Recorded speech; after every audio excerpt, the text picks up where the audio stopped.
Subscribe to Keep It Terrifying for creepy tales, horror, and nightmares you won't forget. Don't miss out. Hit that subscribe button and keep it terrifying. Part 1, The Whisper of Lies. Bing had always been a quiet woman, a solitary figure living in the small suburban neighborhood where the houses were close enough for neighbors to be in each other's business, but far enough to be just out of reach. She had no job to occupy her time, no friends, and no family to speak of. Her days were long, filled with the hum of television, the click of the computer mouse, and the endless repetition of her thoughts. But there was one thing Bing loved more than anything else: gossip. Bing had mastered the art of talking to her neighbors. She knew how to make them feel comfortable, how to act interested in their lives, how to pretend she cared about the trivial details they shared. She'd listen with an attentive expression, nodding at the right moments, and then she'd walk away, her mind already turning the conversations into something more dangerous, more twisted. It all started innocently enough. A neighbor mentioned her son's new girlfriend. Bing smiled and asked a few questions, pretending to be intrigued. But in Bing's mind, the story began to shift. What if the girlfriend wasn't who she seemed? What if she was hiding something? The next day, Bing knocked on another neighbor's door, casually mentioning how that girl had been seen talking to strange men at the park. Bing didn't need to know the truth. The lies she wove would be enough to stir the pot. Soon, Bing's reputation in the neighborhood grew. People began to avoid her, but not because they suspected her of anything sinister. They were just wary of what she might say. And that was exactly how Bing liked it. She was the shadow in the background, the invisible hand pushing people into conflict without them even knowing it. One evening, as she sat alone in her small, dimly lit living room, Bing smiled to herself. She had just orchestrated another little drama between two of the neighbors. It was all so easy, and she was so good at it. She could almost hear the whispers of satisfaction in her head, telling her she had done a job well done. But that evening, something felt different. Bing couldn't shake the sensation that she wasn't entirely alone. She glanced around her empty house, but there was no one. Only the familiar clutter of her untouched life, the pile of old magazines, the half-eaten takeout containers, the quiet hum of the refrigerator. Then, she saw it, something that made her blood run cold. In the corner of her living room, near the window, she saw a figure. A woman, standing perfectly still. She couldn't make out her face, but the silhouette, the posture, it was too familiar. Bing blinked, but the figure didn't vanish. It stood there, motionless, as if waiting for her to do something. She rose from her seat, her heart pounding in her chest, and the figure did the same. Bing took a step toward it, and the figure mirrored her movement. She froze, staring at the woman who was exactly like her in every way. Same height. Same build. Same posture. Even the same subtle tilt of the head. But there was something wrong. The figure wasn't moving in sync anymore. It was, watching her. The hairs on the back of Bing's neck stood up.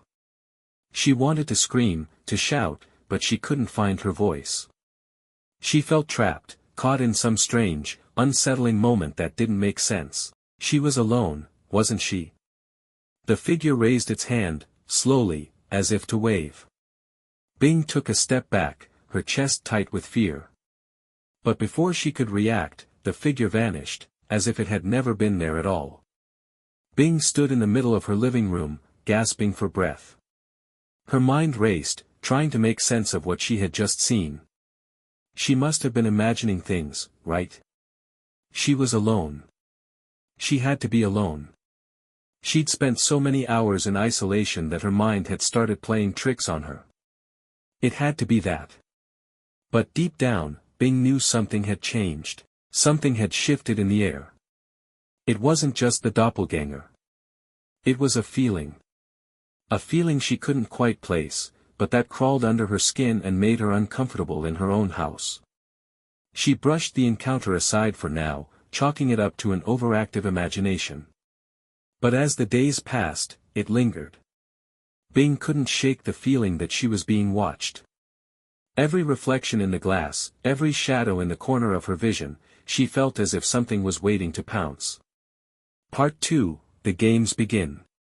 Bing's obsession with gossiping continued. Despite the eerie sensation that followed her every step, she couldn't resist the urge to stir the pot in her neighborhood.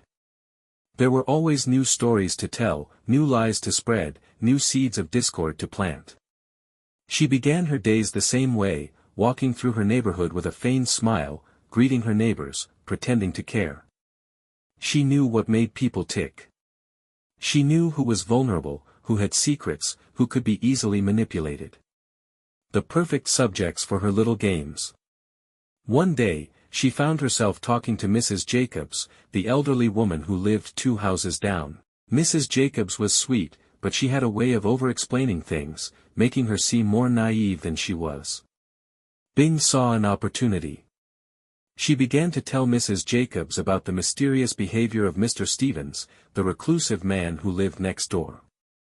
She described how he had been acting strangely, always locking his doors and windows, never answering the door when people knocked.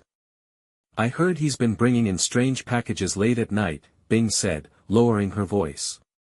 "Some say they've seen him carrying something heavy in and out of his house. Something unusual." Mrs. Jacobs gasped, her hand fluttering to her chest. "Oh my goodness. That's awful. I had no idea." "Oh, don't tell anyone," Bing warned, her eyes narrowing. "We don't want to start a panic. But I thought you should know. People are talking." The next day, Bing overheard Mrs. Jacobs talking to another neighbor, her voice filled with hushed excitement as she recounted what Bing had told her. And the seeds of suspicion were planted. Bing smiled to herself as she watched the neighborhood begin to stir with unease. But even as the drama unfolded around her, Bing's sense of dread only grew stronger. The image of the doppelganger in her living room haunted her, appearing in fleeting glimpses when she least expected it. She saw it in the reflection of the window while washing dishes, in the corner of the room when she passed by, always standing just out of her direct line of sight, watching her. And then, the whispers started. At first, it was nothing more than the faintest sound, a low murmur just beyond the edge of her hearing. But it grew louder, clearer, until one night, as Bing sat alone in her living room, she heard it unmistakably. "Why do you do this?" The voice was soft but insistent, and it sounded like her own. Bing's heart skipped a beat. She looked around the empty room, her breath catching in her throat. She had been alone. She had to have been alone. The voice spoke again, this time more forcefully. "Why do you lie? Why do you hurt people?" Bing's hands shook as she stood up, her mind racing. It was her voice, but it wasn't. The words felt like a reprimand, a judgment from an invisible force. She felt an overwhelming sense of guilt, but she couldn't understand why. She didn't believe in the supernatural. She didn't believe in ghosts. But this felt real. The voice faded, leaving her alone in the silence once again. She clutched her chest, trying to calm herself, but she couldn't shake the feeling that something was terribly wrong. The lies she had told were catching up with her. She could feel the weight of them, pressing down on her, suffocating her. Bing had always thought she was in control, that she was the one pulling the strings, manipulating the neighborhood to her will. But now, it felt like she was the puppet. Part 3, Reflections of Truth. It was a week later when the doppelganger appeared again. This time, it wasn't just a fleeting figure in the corner of her eye. No, this time it was standing right in front of her, in the exact same spot as before. But it was different. The figure wasn't just mimicking her movements anymore. It was, moving on its own. The woman in the corner of the room was wearing Bing's clothes, standing exactly like she was, her head slightly tilted in that same eerie way. But Bing could see it now, there was a darkness in the figure's eyes, a malevolence that she didn't recognize. It wasn't just a reflection of her, it was something else entirely. "Why do you keep doing this?" the doppelganger asked, its voice a distorted version of Bing's own. "Don't you see? You're hurting them, hurting yourself." Bing stepped back, her heart pounding in her chest. She was terrified, but she couldn't move. Her legs were frozen, as if rooted to the floor by an unseen force. The figure, the doppelganger, stepped forward, its footfall echoing in the otherwise silent room. "No, this isn't real," Bing whispered to herself, trying to convince herself that she wasn't losing her grip on reality. "This isn't real." But as the figure advanced, Bing felt a chill crawl up her spine, creeping through her very bones. It felt real. Too real. "I am you, Bing," the figure said in that eerie, twisted voice. "You've been lying, manipulating, and hurting people for so long, and now it's all catching up with you. I am the truth of who you really are. The darkness inside you that you refuse to acknowledge." Bing's breath came in shallow gasps, her chest tightening as the figure's face, her own face, twisted into a mocking grin. It was the same face she saw in the mirror every day, but there was something fundamentally wrong about it now. The eyes were wide, too wide, and the smile too sharp, too knowing. "No. I didn't mean for it to go this far. I didn't," Bing stammered, her hands shaking as she clutched the edge of the couch for support. The doppelganger tilted its head, that same unnerving movement Bing had noticed before. "You think you're playing a game, Bing. You think you're safe. But you're not. You've been lying so much, you've convinced yourself that it's all just harmless fun. But it's never harmless, is it?" Bing's mind raced. She had never hurt anyone, not directly, had she? She had just spread a few rumors here and there, made people question each other, created a little drama to break the monotony of her empty days. But the more she thought about it, the more she realized how deep the lies had run. She hadn't just caused discomfort, she'd ruined friendships, sparked fights, maybe even broken hearts. She had made them all turn on each other, all for the amusement of it, like puppets dancing to her strings. The doppelganger grinned again, its eyes gleaming with a cold, knowing satisfaction. "You've hurt them, Bing. And now you're starting to feel it, aren't you? The guilt. The weight of the lies. They've been festering, growing, waiting to consume you. And here I am, the consequence of your actions." Bing wanted to scream, to shut it out, to tell herself that it was just her mind playing tricks on her. But she couldn't deny the truth that was staring her in the face.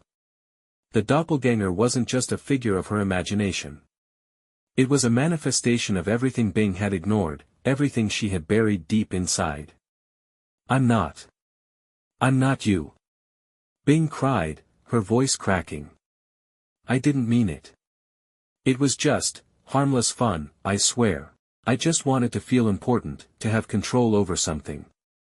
The doppelganger's expression softened for a moment, almost as if it were considering Bing's words. But then it let out a low, mocking laugh, a sound that made Bing's stomach churn. "Do you really think you're the victim here, Bing? Do you think you're the one who's been wronged?" The figure stepped even closer, until they were face to face. "You've been playing with fire. And now you've set the whole neighborhood ablaze." Bing stumbled backward, her back hitting the wall. Her mind spun, trying to comprehend the madness unfolding around her. She was alone in her house. She had to be. This was just a hallucination, a trick her mind was playing on her. But the fear in her gut told her otherwise. The reality of it, the presence of the figure in front of her, it was too real. Suddenly, the figure's hand shot out, gripping Bing's wrist with an unnatural force. Bing gasped, trying to pull away, but the grip tightened, colder than anything she had ever felt. "You're not escaping," the doppelganger whispered. "You can't run from yourself." Bing fought, her breath ragged, her pulse thundering in her ears. "Let me go. Please." But the figure's grip only tightened, and in an instant, Bing felt herself being dragged toward the mirror on the far wall of her living room, the one that she had always avoided staring into for too long. The reflection of the doppelganger merged with her own, and for a brief, terrifying moment, it felt as if she were staring into her own soul, seeing everything she had buried, all the lies, all the manipulations. "Look at yourself," the doppelganger hissed, its voice now a sharp, guttural sound. "See what you've become. Bing's heart raced. She tried to turn away, but her reflection was not her own anymore. It twisted and contorted, the face in the mirror mocking her, smiling in ways she could never smile. She saw herself as others might see her, a cold, calculating woman who lived off the suffering of others. She saw the gossip, the lies, the manipulation. And it felt like a suffocating weight, crushing her from the inside out. No, no, this isn't who I am. Bing cried, her voice barely a whisper now, but the doppelganger just laughed again, that sound like nails scraping against her mind. Isn't it? Isn't it exactly who you are? With a final, sickening tug, the doppelganger pushed Bing forward, and everything went black. Part 4, The Final Reflection. Bing woke up on the floor of her living room, her body aching, her breath shallow. The room was silent, the only sound the rhythmic ticking of the old clock on the wall. For a moment, she wondered if it had all been a dream, some twisted nightmare her mind had concocted after days of isolation. But then she saw it, the reflection in the glass door leading to her backyard. Bing's heart skipped a beat. There, standing perfectly still, was the woman she had seen in the mirror, in the corner of the room. It was her. But it wasn't. The reflection of herself smiled, grinned, and then slowly lifted a hand to wave at her. Bing's breath caught in her throat. The figure in the reflection didn't move like her. It was mimicking her, but it was different. There was an edge to it, a darkness in its eyes. The woman in the mirror wasn't just a reflection anymore. She was something else, something Bing had conjured into existence with every lie, every bit of manipulation. The whispers returned, clearer now, echoing through her mind. You've become me. You're no longer in control, Bing. You've unleashed the darkness inside you. Bing stumbled back, her body trembling. The reflection in the glass didn't move. It just stared at her with that same cold smile, as if it were waiting for her to accept it, to accept that it was now a part of her. She had become what she had feared. With a sickening realization, Bing knew the truth. She had never been alone. The doppelganger wasn't just some strange occurrence. It was her, a dark reflection of everything she had tried to hide. And now, there was no escaping it.